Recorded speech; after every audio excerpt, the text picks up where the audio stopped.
North Carolina Department of Health and Human Services estimates more than 10% of men, women, and children with disabilities live in Mecklenburg County.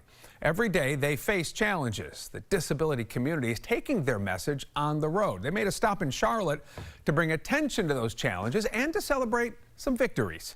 WBTV's Dedrick Russell is in our community with the story, and he joins us with how this tour is making a difference. Tell us more, Dedrick. Well, Jamie, this is a caravan that is popping up all over America. This tour started back in April and ends in October. People with disabilities and advocates showed up in Charlotte to let their voices be heard and to say their work is not done.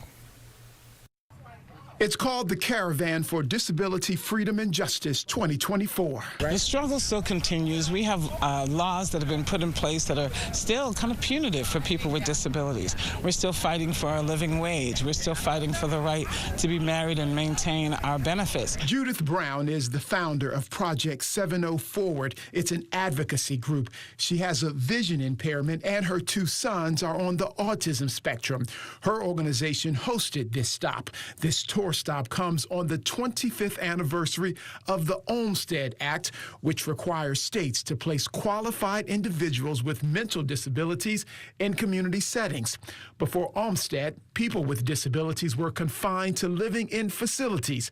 Brown remembers when the act was passed. My son was only 6 years old, and because he was a child with autism, I was even told, maybe he needs to be put away in a place and in an institution, and I said, no, we can be right here in the community. This caravan has multiple stops. C.W. Tillman drives to them all. After this, we'll be in Anderson, South Carolina. I'm going on to Memphis, Tennessee, Kansas City, Missouri, Des Moines, Iowa, and then up to the Minneapolis, St. Paul area, and probably a few stops in between. Tillman is a volunteer. This mission is personal. I'm a person with a disability too. It's invisible, but I faced discrimination and stigma over the years as well, and so it's one way that I can give back and help advocate for myself and for others as well. He suffered from depression and even contemplated suicide. He and Brown now want this tour to resonate and want more people to join the fight. We need people to come who want to sit at the table and be involved in policy and be involved in the changes that are needed here.